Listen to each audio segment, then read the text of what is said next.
Tere tulemast kuulama Pärnumaa podcasti 71. osa. Mina olen Regina Jaakson ja nagu ikka salvestame Pärnu huubis.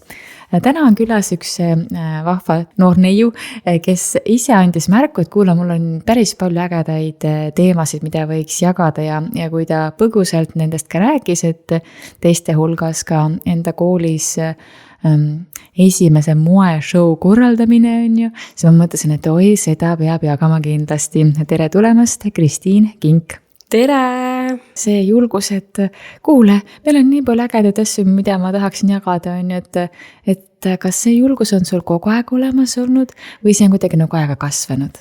Eks ma selline omamoodi julge olen alati olnud, et väiksest peale, et seda on hästi palju välja toodud minu puhul. Või ma ise märkasin seda alates mingi 6-7 klassi, et ma nagu päriselt julgen minna olla ja teha. Aga selle podcastiga tulemisse pigem oli see, et mul endal ei olnud seda mõtet, aga mul oli pinginaaber ja klassiõde kogu selle aja, kui Regina käis meil koolis, siis tunnis rääkimas olid. Vaatasid mulle otsa, et mine, et sa pead minema rääkima. Siis ma sealt olin nagu, et okei, äkki ma lähen uurin, et kas oleks nagu mõtet, samas enda üritusel on ju vaja promo teha ja kõik, et selles suhtes, et julgust mul on olnud, aga samas natuke on ikkagi seda utsitamist ka vaja. Aga alustame siis sellest moeshowst. Sa käid Sütevakas ja nagu ma aru saan, te korraldate nüüd siis tänavu päris esimest korda sellist asja. Ja see on meil täiesti selline esmakordne, tuleb natuke suurejoonelisem, kui algult oli mõte. Eks hetkel oligi sellega nii, et kui meil see idee tuli, siis tulid 2 mu õpilasesinduse liiget minu juurde, et kuule, palun teeme, nagu päriselt me tahame, me suudame, me vajame seda. Siis ma olin hästi skeptiline, sest et aeg juba väga rõhus peale. Nad tulid selle ideega minu juures veebruaris ja 24 mai on üritus ja ma ütlesin, et me ei jõua. Et see ei ole reaalne, aga siis nad käisidki, et jaa, me jõuame, me jaksame, me teeme. Ja siis ma lõpuks ütlesin selle jaa ära, oi, kuidas ma algul kahtlesin seda. Sest et hästi suur vastutus on ikkagi minu peal, kuna hetkel on see peakorraldaja tiitel mul. Aga samas, kui ma vaatan, kui palju see üritus nende endi silmis ära, ma lööb seda nii armas jälgida. Ja samaaegselt endal on ka ju nii huvitav, põnev, kõik need uued kogemused ongi niisugune esimene suurem üritus, mida ma korraldan. Ja tõesti, kuna see toimub meil templis, siis olidki sellised läbirääkimised, nüüd arutad, kus sa saad heli, valgus, see on nagu nii põnev maailm ja mulle endale meeldib ja ma näen, kuidas teistele meeldib ja see on tõesti nii lahe. Mina ei ole elus olnud ühelgi moeshow'l, ma ei tea, mis seal tehakse, ma olen ainult näinud videolõigukesi, mis seal eeldatavasti tehakse, kuidas see välja näeb, on ju.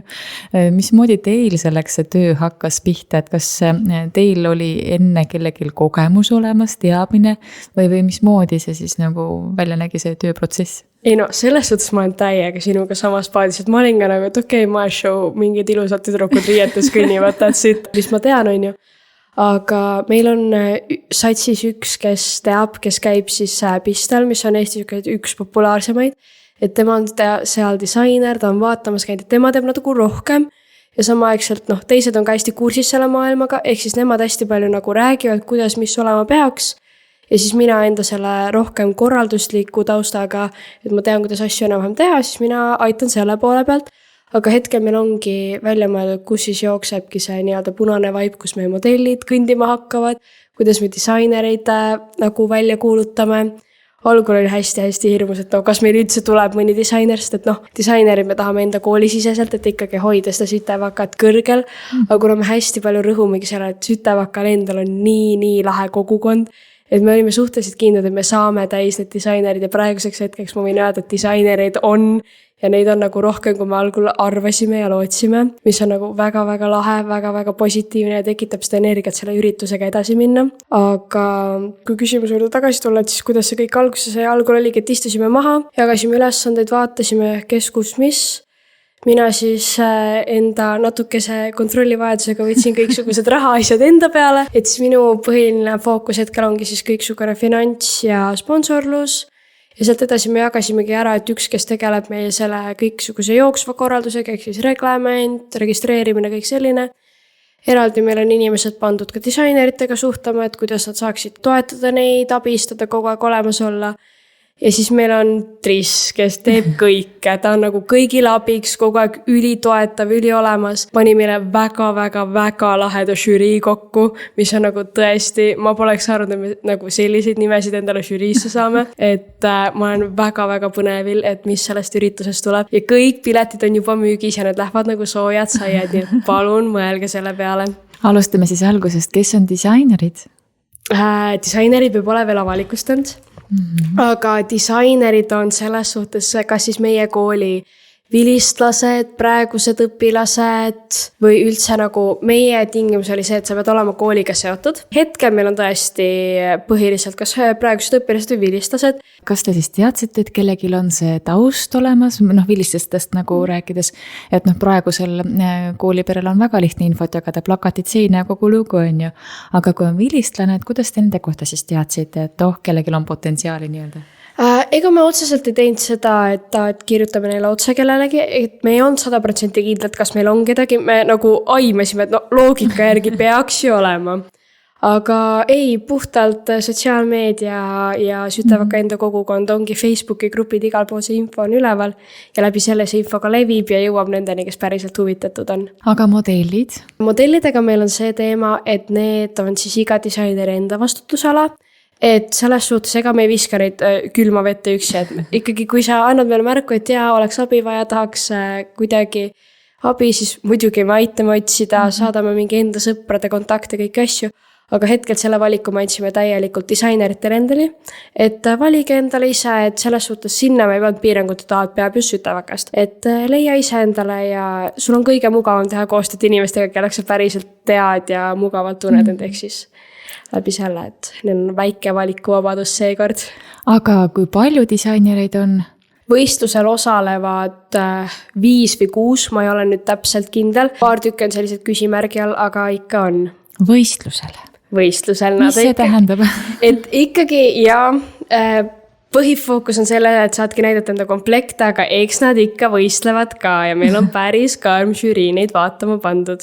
Et selles suhtes, et natuke tahaks ju enda lahedate tegevuste eest tunnustust ka saada ja seda me tahamegi pakkuda meie tulevastele disaineritele. Et selles suhtes väike selline konkurents ikkagi on neil oma vahel ja ei ole lihtsalt see, et teen ja näitan, vaid on võimalus midagi väga lahedat ja mõnusat võita. Saad sa ka välja öelda midagi, mida on võimalik võita? Hetkel ma saan natuke vihjata, et meil on erinevate Pärnumaa kohtadega koostööd, et saab erinevaid ka siis kinkekaarte või natuke nänni, aga et midagi liiga suurt ma hetkel välja ei hakka veel hõikama. Kas see on niimoodi saladuskatel, tuleb seal samal päeval teatavaks või saavad ikkagi osaliselt natukene varem teada? See on meil natuke selline omavahel veel arutlusel, et samas tahaks öelda välja, aga hetkel, kuna registreerimine on juba lõppenud, siis ega liigselt seda nagu vajadust ei ole, et me vaatamegi täpselt seda, et kuidas meil endal see kõhutunne ütleb. Kuigi ega aega ju ei ole absoluutselt enam. Praegu on täpselt need nagu kiired ajad hakkavad, kõik see närviline periood hakkab ja siis ma olen arvatavasti kõige nagu ärevam selles tiimis, sest et ma olen näinud, kuidas viimasel hetkel inimesed nagu hakkavad tasapisi nagu läbi põlema või kaduma. Ehk siis hetkel ma üritan hästi palju enda tiimis motivatsiooni hoida, kõigile olemas olla, jutustada, rääkida ja ma päriselt loodan, tean ja tahan, et sealt tuleks midagi väga-väga lahedat ja väga võimsat. Kas te andsite disaineritele ette ka mingisuguse teema või oli neil vaba valik? Ja meil on teema ka ees obskuurne hüsteeria. Issand! Kuidas te selleni jõudsite? Sellega on ka selline tore lugu, et kui algul mulle tüdrukud selle teema ütsid, siis ma olin, mis asi? Ja et ma olin ise samamoodi jumala segaduses, et mida te nüüd mõtlete sellega. Aga kuna mul tõesti on inimesed, kes on kokku puutud selle maailmaga ja kes on tõesti ülilahedad ja võimsad, siis nemad tulid nende ideede peale, samamoodi nagu nad tulevad ka kõikide meie sponsorlusvideode peale. Ehk siis kui näiteks meie sotsiaalmeediat jälgida, siis seal on näha, et me ei tee seda klassikalist, et kõnnini jutustan teemat. Et meil on niisugune hästi lahe stiil ja ma olen üliuhke nende üle, kes meie sotsiaalmeediat teevad, et nad on tõesti tublid ja väga lahedat tööd teinud. Et kõik see abstraktsus, mis seal sees on ja see natuke salapära, kõik kuidas meil enda Instagrami feed välja näeb, et ma olen nagu väga-väga rahul ja hästi-hästi armas on. Mis on siis selle Facebooki lehe nimi, et kus kohas see info kõik olemas on? Facebookis meid ei ole otseselt. Facebookis meil on see üritusena tehtud, aga põhiline info meie kohta jagatakse siis Instagramis ja Sütevaka moeshow alt olemegi leitavad. Sütevaka moeshow ongi siis Instagrami leht? Jah, okay. Instagramis. Et seal on kõik info, sinna tuleb kõige kiiremini info, seal on natukene meie sponsoritest juttu, kuidas nad aitavad ka meie disainereid, näiteks kõik meie disainerid saavad Abakanilt -25% tavahinnaga toodetelt, ehk siis selles suhtes, et kasud on sees ikkagi. Aga žürii, kui sa ütled, et teil on nii nimekad nimed, siis ma vähemalt ühte tahan küll teada, kes teil on. Oota, ma saan aru, et uudishimu on kõrgel, aga tõesti see kokkulepe meil on omavahel tehtud, et ühtegi žürii nime me veel ei avalikusta enne, kui need tulevad meie enda sotsiaalmeediasse. Aga ma võin öelda, et seal on nii Sütevakaga lähemalt seotud inimesi kui ka kaugemaid inimesi, et selles suhtes algul, kui mõndade nimedega minu juurde tuldi, siis ma ütlesin, et nagu päriselt julgete neile kirjutada ja nüüd nad on meil žüriis. Okei, mingid kokkulepped või kui lihtne neid ära rääkida oli? Eks selle ärarääkimisega mõnega on lihtsam, mõnega on raskem, aga enamus need, kes meil praegu päriselt on, nad tulid väga hea meelega, et ei olnud sellist nagu suurt vastuhakku. Ma isegi ei tea, kellega meil kõige pikem arutelu oli, aga suhteliselt kergelt läks, et kirjutasimegi läbi kas siis meilile või läbi Instagrami, et kuule, kas sa oleksid nõus ja enamasti ikkagi tullakse lahedate noorte ettevõtmistega kaasa. Piletid, nagu ma aru saan, see on siis tasuline sündmus, eks ju? Jaa. Meil on eraldi istepiletid ja seisupiletid. Istepilet on hetkel eelmüügis 7 eurot ja seisupilet on 5 eurot, ehk siis mitte midagi liiga kontimurdvat. Aga nagu tänases maailmas on, siis kõik nõuab raha ja nagu samamoodi nõuab ka see üritus, on ju. Yeah. Aga meie eesmärk on tagada ikkagi kõigil hästi niisugune mõnus, mugav õhkkond ja selles suhtes, et plaanid on vägevad. Kui seda ruumi, ma ei tea, kui palju sa plaanidest rääkida saad? Midagi ikka saan. Nii, räägi, mis sa rääkida saad? Ruumidest ja üritus toimub siis templis. Meil on plaan panna ka modellid 2 erineva tasandi vahel liikuma, et sellist lähedalt komplektide nägemist tuleb ka, et selles suhtes, kui minu käest on tuldud küsima, kuhu istuda või kus seista, siis mina olen öelnud, et ega liiga suurt vahet ei ole, võib-olla tõesti istekohtadel on natuke mugavam, natuke parem, aga samas ega sa seisukohtelt ka mitte millestki ilma ei jää. Ja need tehnilised võimekused, nii-öelda lava kõik teemad, rääkisite siis Andresega läbi või oli teil veel keegi abiks nii-öelda meeskonnas? Selles suhtes algul me mõtlesime selle peale, et ta koolis, aga siis tuligi see, et aga miks me piirdume nii väikse asjaga? Ja siis oli juba täpselt see algusaeg, et davai, teeme midagi hästi-hästi suurt ja hästi-hästi lahedat. Ja siis me olime, et aga tempel. Siis me olimegi siin samas Uubis istusime Tristaniga ja siis meil tuligi mõte, et kuule, aga helistaks Tölbile, uuriks, et mis ta arvab sellest ideest. Uurisime, jutustasime, siis algul jäi mingi kokkuleppe õhku, siis käisime seal kohapeal, vaatasime asju, mõtlesime, tegelikult kõik tundus selline lahe ja tehtav ja võimas ja siis tuli see otsus ära, et aga teeme seal, sest et meie enda koolisaal on natuke väike ja siis meil oleks hästi niisugune raske seda lahendust leida olnud. Ja õnneks tempel päästis meid hädast välja ja ütleme nii, et kui esimesel kokkusaamisel käisime, siis me lootsime, et heli ja valgus, et see ei saa nii hull olla, et mul endal 2 klassivenda tegelevad sellega ja kooliüritustel on teinud, mõtlesin, et jah, võtame nemad, et siis ei pea liiga palju kulutama ka. See jõuad sinna kohale, üks kuttidest on kaasas, lähevad vaatavad pulti, saad aru, et okei, siin on päris tehnika, siin on nagu ülivõimsad asjad juba. Ja siis oli see, et okei, meil on aeg hakata rohkem professionaalseid inimesi ka kaasama. Mõnes mõttes on kahju, et ei saa kõike oma vägedega ära teha, et ei saa kõikidele enda inimestele kogemust anda. Aga samas, kui meil on juba professionaalid lauas, siis see annab aina rohkem väärtus selle üritusele, aina võimsam, toredam asi tuleb. Ja teine asi on see, et need samad oma inimesed saavad ju seda kogemuse kaudu ka õppida. Yeah. Et keegi ei keela neil ju minna pulti uudistama samale. Ei, see plaan meil on ja, et poistega on kokkulepe tehtud, et kui nad soovivad, siis võimalus on olemas, et saavad sinna kõrvalt vaatama minna. Aga see tuleb siis kooli poolt ehk, et õpilase esinduse kaudu nii-öelda sai see mõte nagu jooksma. Ja sellest aastast loodi ka Sütevakas siis õpilasesindus, väga selline mõnes mõttes üllatav, sest et Sütevakas ei ole pikka aega olnud nagu aktiivselt tegutsevad õpilasündused, meil on lihtsalt nii lahedad ja tegusad noored. Aga sellest aastast tõesti me taas lõime Sütevaka õpilasesinduse. Ise olen ka president sellest aastast ja no ütleme nii, et väga selline omamoodi on olnud, sest et varasem kogemus ülejalt, kus ma olin ka mitu aastat president, oli see, et kõik toimis, ma ei pidanud mitte millegagi tegelema, minu ülesanne oli lihtsalt olla tegutseda. Siis see aasta kõik selle põhikirja koostamine, algul see süsteemi väljamõtlemine, kõik selle loomine, et ma olen väga tänulik, et see kogemus mulle anti, et see võimalus mulle anti, et need päriselt noored usaldavad mind ennast juhtima. Aga samaaegselt, eks endal on hästi palju sellist pinget algul olnud, et kas ma ikka saan hakkama, kas ma tulen asjadega välja. Ja siis, kui vahepeal ongi, et käib vähem rahvast kohal, see pinge on hästi peal. Aga see hetk, kui lõpuks põhikiri sai enam ja alt valmis, oli väga-väga lahe tunne. Et selles suhtes, meil ongi see pilootaasta, kõige raskem aasta. Minul ei olnud plaanis see aasta nii suurt üritust tulla tegema. Aga kui sul on tõesti nii lahedad noored koos, siis miks ka mitte. Aga rääkides siis sellest põhikirjast, kus sa selle šniti said, kus sa selle idee väljundi said, et kuidas selle loomine üldse käib nullist nii-öelda? Põhikirja loomisega oli hästi tore lugu, et eks ma selles suhtes natuke vaatasin teiste koolide omasid. Õpilasliidul on väga hea templiit olemas, mille alusel teha seda ja siis ma hakkasin lihtsalt loogika järgi minema, mis seal nagu tehniliselt olema peaks. Ja siis jälgisingi, mis teistel koolidel on tehtud, kuidas seal on tehtud.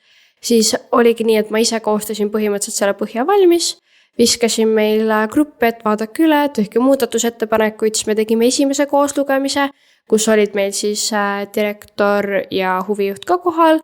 Nad jälgisid, kas meiega läbi, lugesid läbi, andsid meile tagasisidet, siis ma jälle natuke korrastasin teda, siis lugesime uuesti läbi ja niimoodi oligi, et tegelikult see ei ole puhas minu üks idee, et see on väga suur koostöö, ma andsin kõigile võimaluse, et andke märku, kui teid miski häirib, andke märku, kui teil on mingeid ettepanekuid ja niimoodi kõik koos me oleme selle 3 korda läbi lugenud. Ehk siis minul on see peas ja loodetavasti teised ka natuke teavad, mis seal kirjutatud on.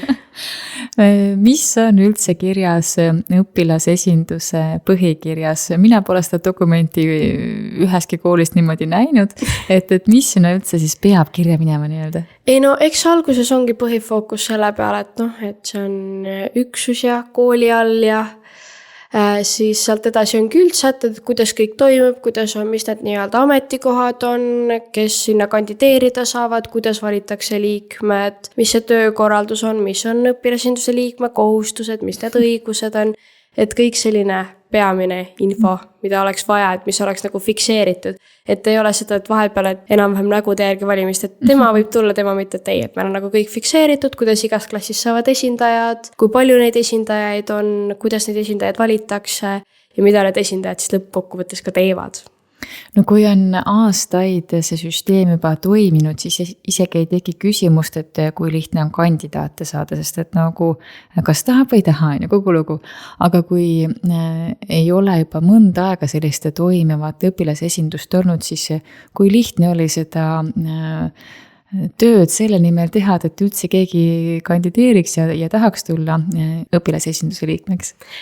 Selles suhtes algul oli niimoodi, et see idee tuli, me käisime rääkimas. Sellest siis algul oli see, et see vajus ära, et kuidagi ikkagi idee, et meil on noored olemas, kes on aktiivsed.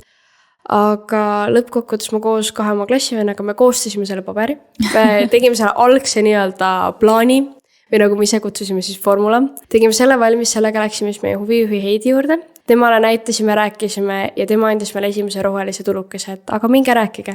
Ja me käisimegi, või mina käisin kogunemistel rääkimas, et selline idee, tahaks sellist asja teha, on ju.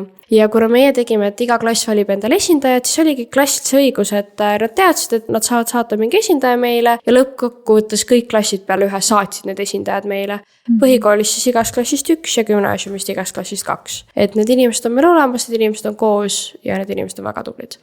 Et selles suhtes ma kartsin hullemat. Ma kartsin, et ma lõppkokkuvõttes seisan seal koha peal, et räägime siis läbi, kuidas asi toimima hakkab ja mul on 0 inimest. Aga siis, kui see sael tasapisi inimesed tulid, et see oli hästi hea tunne. Ja kuna mina olen nagu algusest peale on selle õpilasesinduse loomise kõrval, natuke olen ka ma seotud sellega, miks see idee üldse tuli seda luua, siis selles suhtes ma vaatan nagu enda väikest asja, enda väikest beebit, mis areneb ja kasvab, millega ma saan päriselt tegutseda. miks see oluline on, et koolil oleks õpilasesindus? Mina ütlen, et kooli õpilasesindus on oluline puhtalt selle jaoks, et noored, kes tunnevad, et nad tahavad tegutseda, et nad tahavad seda võimalust päriselt ennast näidata, et neil oleks olemas, et neil oleks see julgus päriselt tulla. Sest et kui see ongi see, et sul on lihtsalt, et aktiivsed noored teevad, siis võib-olla kõik ei tea seda võimalust, kõik ei julge otse juhtkonna juurde minna. See ongi see noorte lüli seal vahel, see õpilasesindus. Ja samamoodi noorel on noorele palju rohkem ja palju kergem rääkida oma muresid ja probleeme. Tõesti võib-olla, kui mind mingi asi häirib, mina läheksin otse Andrese juurde, aga äkki mõni teine ei julge. Ja kui ongi olemas klassis esindaja, kes tegutseb õpilasesindusega, sa lähed poole kergemini temaga ju rääkima. Või kas või mõne paralleelikaga või teise õpilasega, sul on poole kergem rääkida. Just see ongi see võlu, mida õpilasesindus koolile juurde annab. Seda, et õpilased on päriselt saavad kaasa rääkida ja nad teevad seda hästi julgelt. Aga siis need üritused on siis plaanis teil edaspidi kord aastas midagi suuremat või kui see moeshow nüüd läheb käima, kas see on selline iga-aastane ettevõtmine planeeritud või mis mõtted teil on? Ei väga-väga lahe oleks, kui moeshow saaks selliseks iga-aastaseks asjaks. Selle üle ma oleks nii õnnelik, kui see päriselt läheks. Aga Sütevakal on juba hästi palju suuri üritusi, meil on sokk, meil on sütett, meil on tantsuvõistlus, et sellest neid suuri üritusi juba on, millega me ka nii-öelda me oleme olemas, aitame kaasa, aga väga lahe oleks kui selline täiesti meie algatus, et kõik teised üritused on ka õpilaste oma algatus, aga see, et moeshow'ga läbi läheks, ma oleks väga õnnelik, et kindlasti ma ise loodan järgmine aasta ka jätkata õpilasesinduses, ma ei tea, mis positsioonil, aga ma kavatsen seal jätkata ja ma loodan, et ikkagi järgmine aasta tuleb moeshow. Saame samamoodi teha nii-öelda vigade paranduse, kui neid vigu tekib, mida ilmselgelt juhtub, sest me kõik oleme inimesed, aga mina väga loodan, et sealt tuleb midagi lahedat ja kui seal on midagi lahedat tehtud, siis miks ka mitte seda traditsiooni jätkata. No igatahes on, mida oodata. Aga kui ma aru saan, siis oled sa aktiivne ühiskonnaliige ka laiemas plaanis ja mõttes, et noortevolikoguga ka seotud on ju. Et räägi natuke sellest ka lähemalt, palun. Ja mina olen ka noortevolikogu seotud. Mina olen siis avaliku poliitika komisjoni esimees ja ürituskorralduskomisjoni aseesimees. Et selles suhtes minu põhifookus ongi meie avaliku poliitika peal, millega me oleme korraldanud hetkel juba ühe ürituse, kus me rääkisimegi Pärnu linna õpilasesindustele just sellest koolipäeva muutuskellaajast, et kui varasemalt oli kool enamasti algab koolides kas siis 8.15 või 8.30, koolipäeva algus läheb kella 9 peale. Ehk siis sellest me informeerisime õpilasi, kuidas sellega reageerida, kuidas nagu koolides mida teha. Meil käis rääkimas õpilasliidust esindaja, kes tõesti tutvustas, et mis päriselt probleem on, mis lahendused on ja kuidas sellele päriselt reageerida. Lisaks sellele me tegime ka sisendikoorjad, kuulasime ära nende mured, mis nad meile rääkisid, mis neil üldse ootused meil on ja samamoodi lahendasime ka sisendit, mida andis meile linnavalitsus, et mille kohta nad tahavad just noorte arvamust ja selle pealt siis tuli meie komisjon koostas dokumendi, mis läks edasi noortevolikogu juhatusele, millega nad käisid päriselt linnavalitsuses. Lisaks sellele on meil uus üritus tulemas, siin nüüd 12. mai, millega ma siin tegelen ja olen koos oma komisjoniga, kus me siis kutsume Pärnu linna õpilasesindusi kokku selle jaoks, et neile räägitakse motivatsioonist ja üldse koostöös ja kuidas meeskond tööle panna, sest et see on tõesti hästi suur alus õpilasesindusele ja hästi palju ma olen kuulnud just seda tagasisidet, et kuidas ma nagu motiveerin enda tiimiliikveid tegutsema või kuidas ma hoian neid tegutsemas, et kõigest sellest tullakse meile noortele rääkima. Rääkides sellest dokumendist, mille kohta linnavalitsus sisendid küsis, millega siis tegemist oli? Sealt küsitigi hästi palju selle kohta, et mida noored päriselt arvavad ja tahavad. Nad uurisidki meie käest siis koolipäeva alguse teemade kohta, üldse õppepäeva korralduse kohta, kõik need paaristunnide see süsteem ja lisaks mitteformaalse ja formaalse õppe lõimimist. Ehk siis käimas on ka see, et tegelikult, kui sa näiteks käid muusikakoolis, siis on võimalus see edasi kanda enda kooliõppesse niimoodi, et saad muusikatundidest vabastatud, mis on nagu väga hea võimalus minu arust. Et ongi see, et kui sa väljaspool kooli millegiga hästi süvitsi tegeled, siis võib-olla koolis selline pealiskaudne, see hakkabki sind häirima, et sa saadki selle sama tunni ajal teha mingeid teisi asju, saad kas või süvendatud õppida seda või tegeleda. Ja lisaks uuritigi, et mida arvatakse siis selle koolikohustuse pikenemise kohta. No mida siis noored arvavad? tead, sellel on hästi-hästi erinevaid arvamusi, et mõned ütlevad, et jaa, et nii mina õpivad, et need, kes plaanivadki kohe edasi õppimine, ega neil see arvamus ei muutu. No okei, varem oli vabatahtlik, nüüd on kohustuslik, et ma lähen õpin ära. Eks mingit vastukäe sellel ikka on, et tahaks ju pärast põhikooli otse tööle minna kuskil, et ei taha õppima minna. Eks seda tagasisidet tuleb mitmesugust, aga see on ilmselgelt ühelegi asjale ei ole alati niisugust ühest vastust ja ühest seda õiget vastust. Isiklikult ütlen, et kindlasti see motiveerib mingeid, et päriselt mingi edasi õppima, tegutsema. Kas just nii rangelt, see on teine küsimus, et tõesti vahepeal võib-olla peale põhikooli tahad seda vaheaastat, tahad natuke aega tööd teha ja siis edasi õppima minna. Kuigi eks see on teada fakt, et ühes rivis on need kõik asjad palju kergem ära teha. Et selles suhtes mina ei ole kindlasti selle vastu, et see asi tuli, aga samaaegselt eks seal mingeid küsimärke on õhus. Aga see kellaaja nihutamine, et minul ütleme lapsevanemana on pigem see küsimus, et kui võime kooli hiljem minna hiljem ärgata, siis on see telefonis scrollimise aeg ka hilisemaks. Läheb, kas seal sellist asja või tekkida? Ei eks mina, kui see uudis välja tuli, siis ma olin täielikult selle vastu. Ma olin et mis mõttes, sest et mina olen inimene, kes teeks hommikul, mida varem, seda parem. Aga sellest, mida rohkem ma mõtlema hakanud olen, seda rohkem tuleb välja seda, et okei, ma mõistan, miks see muutus tuleb. Ma olen uurinud nende uuringute kohta, mis ütlebki, et noore aju ei tööta nii vara hommikul, aga samas mina ei ole sellest nii kindlasti, et iga inimene on nii erinev, et kõik mõtlevad eri aegadel, kõik funktsioneerivad eri aegadel, aga kõige suurem murekoht minu jaoks selle puhul on see, et kuidas me saame toimima kõik selle liikumised. Kui ongi vanem minema 8:30 või 9 tööle, see laps jõuab varem sinna kooli ja tal päriselt muutubki see asi, et läbi selle, et see muutus tuleb, siis tuleb hakata ka kohandama minu arvates kõiki bussigraafikuid, et päriselt õpilased jõuaksid mugavalt kooli. Praegu on ju kõik nii kindlalt ära harjunud sellega, et kas siis ongi siis vastavalt kas 8:30 või 8:15. Selles suhtes mina natuke olen skeptiline, mis siin nüüd toimuma hakkab, kui see muutus läbi läheb. Ja eriti hull on see, et kui kõik koolid ei lähe läbi, siis hakkab ju mängima see, et koolipäev venib pikemaks, millal on trennid, millal on kõik see muu, et see on hästi selline, kõik uuendused on harjumatud, aga selle puhul ma olen tõesti ise vägagi skeptiline. Ja mina kui õpilane, kes tuli koolist, mis algas 8:15 ja nüüd algab 8:30, juba see oli minu jaoks selline see on 15 minutit, aga tegelikult see muudab nii palju su hommikust harjumusi, hommikust graafikut, kõike muud seda. Mina olen see inimene, kes mida varem seda parem, ma võiks kell 8 ka kooli minna juba. Eks sa tõid nii õige asja välja, et inimesed ongi nii erinevad, me funktsioneerime nii erinevalt, on ju. Et jah, tasub siis olla põnevil, et mis siin saama hakkab, et eks siis näis. Ega meie seda vist siin 8 ära ei lahenda. Jah, see enam meie teema ei ole, et see, kuna see tuli juba kõrgemalt riigi tasemelt. Aga eks järgmine aasta ilmselt kohe septembrist läheb ka läbi selle noortevolikogus aktiivsemaks. Tuleb ka uurida noorte tagasisidet, mis nad arvavad, kuidas neil on, et päriselt olla olemas Pärnu linna noortele, see on mu kõige suurem eesmärk. Selles suhtes, kui ma algul kandideerisin, ma olin väga kindel, et ma olen tavaliikmeks, ma ei võta ühtegi juhtivat positsiooni endale, et ma lihtsalt olen, räägin, vaatan.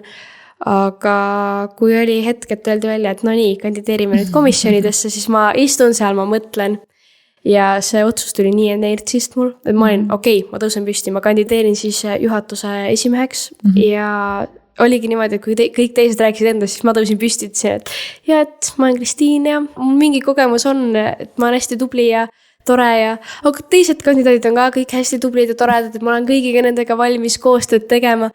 Sest et tegelikult minu idee oli see, et et esimehes ma kandideerin lihtsalt, räägin midagi, saan osaks ja siis tulevad need hääletustulemused ja siis ma olen esimees, siis ma istun seal, et ahaa, selge, mind vist usaldatakse.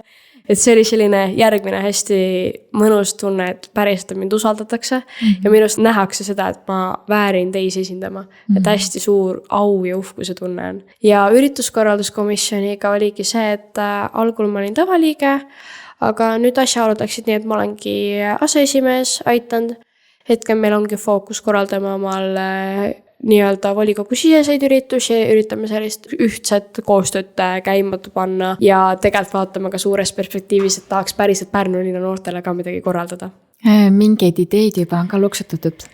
eks me omavahel põrgatame neid ideid, aga hetkel kõige suurem küsimärk on meil see, et meil on vaja ju noored kohale saada. Ehk siis me oleme jõudnud täielikult sellele järeldusele, et tuleb teha päriselt uurida Pärnu linna noortelt, mida nemad tahavad, et meie teeksime neile. Ehk siis tasub silmatahti hoida, varsti ilmselt tuleb mingi küsimustik, uurimus, et mida päriselt Pärnu linna noored ise tahavad, et me neile teeksime. Öeldakse, et noored enam ei taha käia erinevatel sündmustel, üritustel, et pigem nagu ollakse kuskil pisikeses grupis nagu omakeskis. Ma ei tea, kuidas sina tunnetad?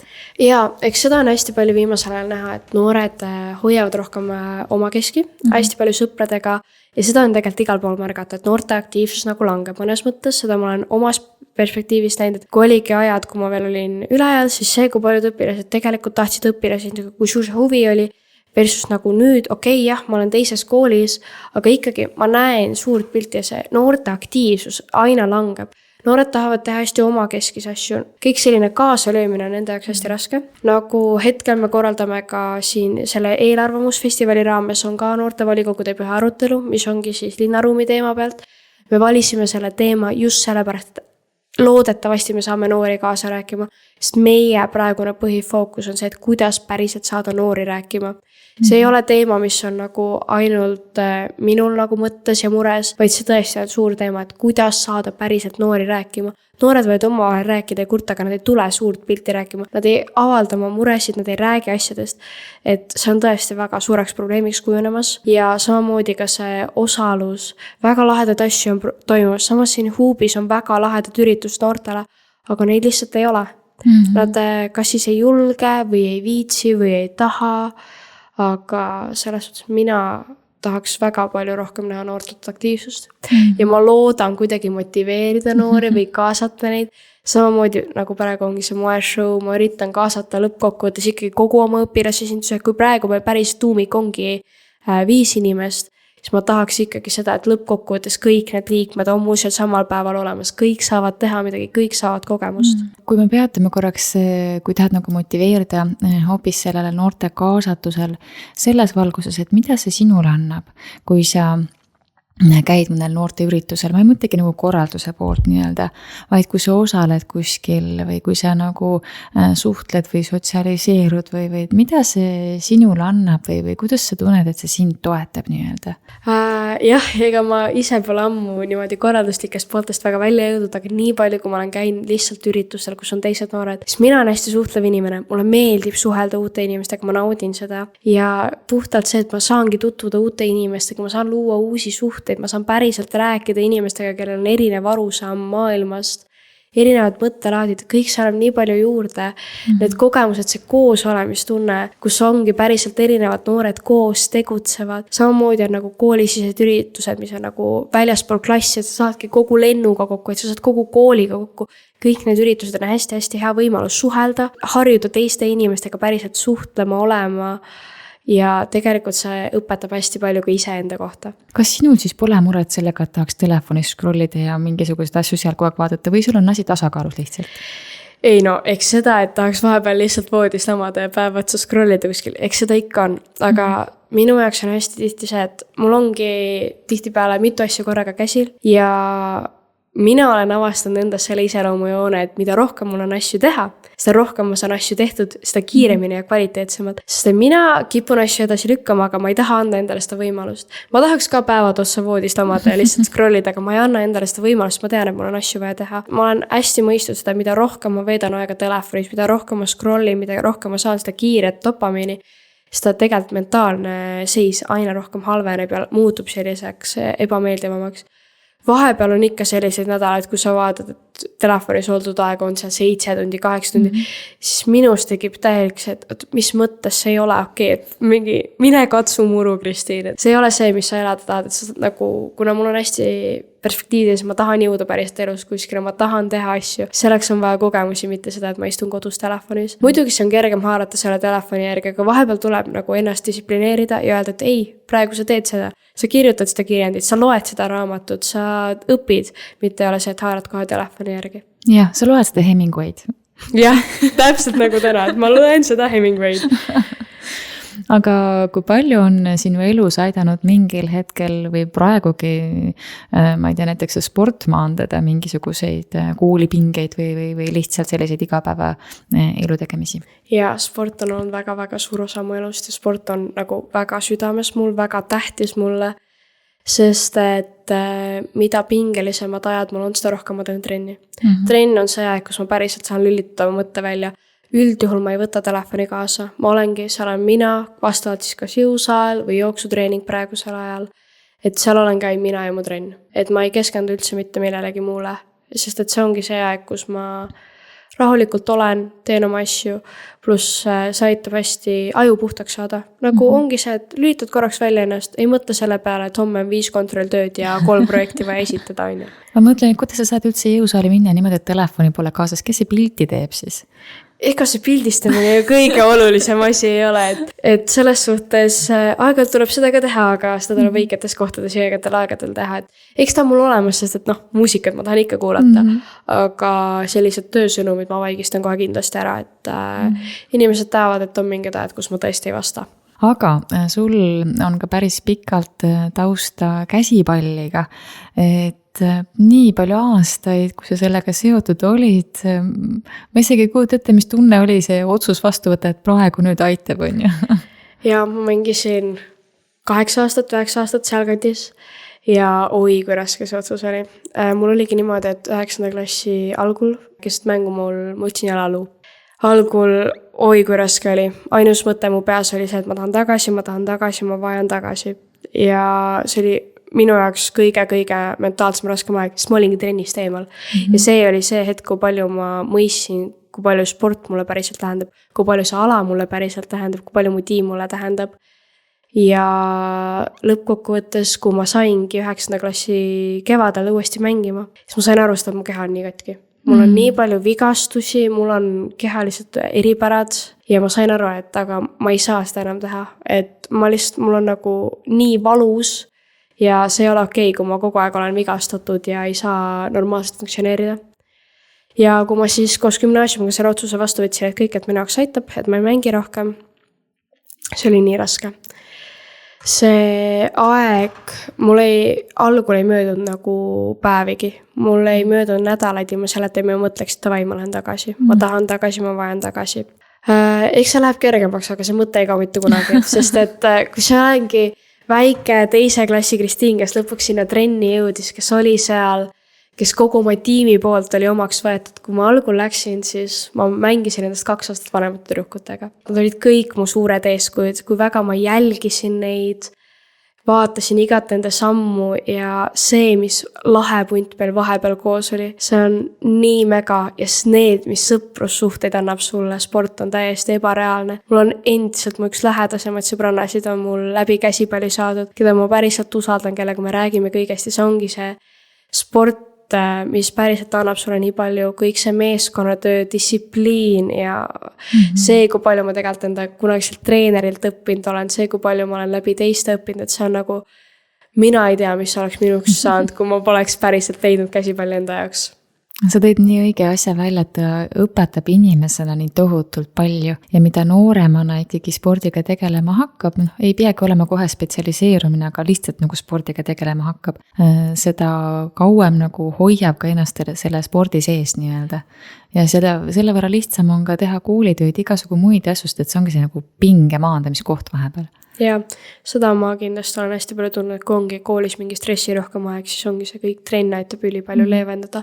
Samamoodi käsipall on meeskonnaala, sul on tiim kõrval ja treeningud võib-olla on väga rasked, sa jooksed, sa tunned, et sa oled täielik life, sa ei jaksa, sa ei suuda enam, aga pärast, kui sa näed, et sa tiimiga koos seal ära teed, kui sa pärast hoiad neid karikaid ja medaleid käes, kui sa päriselt oled seal koondises, siis see tunne on ka nii eriline, nii tore ja tõesti, ma olen väga tänulik selle eest, et ma leidsin selle spordiala enda jaoks. Mingi spordi ma oleks kindlasti leidnud, sest meie peres on arusaam, et laps peab trenni tegema. ja selle üle ma olen ka hästi tänulik oma emale, et ta päriselt push'is mind aegadel, kui ma ei jaksanud. Kui ma ütlesin kõik, ma lõpetan ära, ma ei tee mitte midagi, ma istun kodus, ma söön krõpsu, istun telefonis, on ju. Kui ta päriselt ütles mulle, et ei, Kristiin, sa lähed trenni, sa ei vingu siin. Et ma olen hästi tänulik selle üle, sest et läbi selle mul on see harjumus. Hästi pikalt oligi see, et ma lähen peale kooli, vahet pole, kui raske päev mul on, vahet pole, mis kontroll teeb mu järgmine. Mina lähen sinna trenni, ma käin see trennis ära. Ja siis, kui teised ka küsisid, et kuidas sa viitsid, kuidas sa jaksad, mul ei ole isegi sellist mõtet, et ma ei läheks. See on mul nii distsipliiniline harjumus, et kool, trenn, kodu. Et see on nii elementaarne minu jaoks. Ja see annab nii tohutult palju juurde. Ja ma hästi kiidan su ema, et ta nagu ei murdunud. Väga paljud vanemad tahavad selles kohas murduda ja öelda, ärgu siis mingu lasta siis nagu olla kodus, aga kui ikkagi vanem saab aru, kui oluline see on ju. Et siis ta pushib nii kaua, kuni sa lähed, on ju. Ja, et selles suhtes ma olen oma emale hästi tänulik, et ta on alati pushinud mind ja alati olemas olnud ja ta tõesti, isegi kui mul on kõige raskemad ajad, siis ta võtab mul ümber kinnitab, et Kristiin, ma tean, et sa saad hakkama. Ja et see on hästi lahe. Mulle väga meeldib mu dünaamika mu emaga, sest on hästi paljud teised ka nagu märkavad, et te olete nii sarnased, te olete nii lahedad, te olete nii nagu lahe duo, et selles suhtes ja ma olen nii õnnelik, et ta mul olemas on, et ta alati toetab mind. Vahet pole, kui palju me kraakleme või kakleme nagu sellele eale, nagu ise loomulik on. Me lõpime ära, musaldame üksteist ja oleme olemas. Aga teete siis koos ka trenni vahetevahel? Selles suhtes koos trenni me otseselt nagu aastaringselt ei teest. Tema tegelebki mul tennisega, mina tegelen rohkem hetkel jõusaaliga. Aga vahepeal me käime koos rannatennist mängimas, kus meil siis on kaasatud kas siis mu vend või mu tädi. Et seda me tõesti käime aegalt kõik koos mängimas, kas siis suviti väljas kuskil liivaväljakutel või jõulumäel. Et see on selline ühine hobi meil. Väga äge, et niimoodi leitakse ühiseid hobisid, sest et see ka kuidagi liidab, on ju. Ja eks koertega me käime ka koos ja arutamas, see on meil selline põhiline aeg, kus me olemegi koos ja arutame asju ja. Aga rääkides sinu sellest samast enda trennist jooks või jõusaal, kui tihti sa siis trenni teed praegu, kui palju see sulle nagu aitab igapäevaelu stressiga toime tulla nii-öelda? Eks ma üldjuhul üritan sinna 4-5 korra peale nädalas sihtida, sest et eks natuke tuleb ikkagi kehale puhkust kanda, arvestades mul hästi palju vigastusi all on. Aga see ei ole lihtsalt see, et ma lähen teen väikse trenni ära, vaid see on minu jaoks täpselt see aeg ise endale. Et kui aeg-ajalt on see, et ma ei lähe isegi selle pärast trenni, et ma ei tea, kaalust alla võtta, kaalust juurde võtta, lihas saada, ma lähen sinna enda pärast, selle jaoks, et ma saaksin enda pea puhtaks, et ma saaksin rahulikult olla ja mõelda. Ma olen see üks hull, kes aeg-ajalt ärkab koolipäeva hommikuti kell 6 ja siis läheb jooksma. Sest et see lihtsalt on nii mõnus ja see annab selle hea tunde kehasse. Et päriselt, et ma tegin ära, kõik on hästi ja ma olen reele omadega. Et tõesti, kui mingi aeg see tuli mulle hästi automaatselt, et ma isegi ei mõelnud selle peale, et jah, mul oli trennikott pakitud, selgakott ja otse trenni. Siis pärast pikka haigust mul oli algul raske uuesti sinna reele saada, aga see hetk, kui ma päriselt oligi, et jälle see kindel rutiin on see on hästi mõnus. See on see enda üle, et ka uhke, et ma olen jälle kõik oma trennid ilusti ära teinud ja siis eks vahepeal on ikka seda, et kõik trennid on tehtud, ma söön nüüd 2 tükki kooki või see klassikaline on, et selles suhtes, et sport see arendab nii palju ja see ei ole ainult see, et milline sa välja näed, see on ka kõik see, mis su enda sisemas toimub. Mul tundub, et andes endale neid võimalusi erinevaid eduelamusi kogeda, olgu see siis kas noortevolikogu komisjoni töös või mõne suure esmakordse ürituse käima tõmbamine on ju, või sport, et nagu distsipliinis kinnipidamine, et sellised eduelamused on nii olulised selleks, et uusi sihte seada. Ja mida rohkem kogemusi kogeda, see on kõik tuleb elus nii palju kasuks. Et selles suhtes mina soovitan kõigile noortele, kui teile pakutakse lahedaid võimalusi, päriselt võtke nendest kinni. Oi, kui palju on olnud seda, et ma kahetsen, et ma mingile asjale ja ütlesin. Ma olen kahetsenud seda, et ma volikoguga liitusin. Ma olen mõelnud selle peale, et miks ma teen seda üritust, ma ju ei jaksa ja ma ei jõua. Aga lõpuks see tunne, mis sa saad, kui sa midagi päriselt ära teed. See nagu kaalub kõik need vahepealsed kahtlused üle ja see tõesti annab sulle nii palju juurde. Mitte ainult see, et sul on CV-s ilus asi kirjas, vaid see, et sa päriselt tunned ennast paremini, kindlamalt, julgemalt. Ma arvan, et poleks mul teatavaid kogemusi all, ma istuks praegu siin, ma poleks mitte kunagi tulnud rääkima sellest, et äkki võiks, on ju. Et kõik see võimalused, mis mul ongi üle ja läbi selle õpilasesinduse olnud, kui palju ma olen saanud rääkida, kaasa teha, mässata olla, et see kõik on tõesti, ma olen väga tänulik nende võimaluste üle ja ma soovitan kõigile teistele noortele, et haarake palun oma võimalustest kinni ja käige ja tehke. Et ma saan aru, et vahepeal ei viitsi seda lisatööd teha, aga see on seda päriselt väärt. Sa avastad iseennast, õpid iseennast päriselt tundma ja läbi selle sul on elus palju kergem. Kristiin, need olid nii ägedad mõtted, mille pealt kokku võtta. Aitäh sulle ja julget lendu! Aitäh!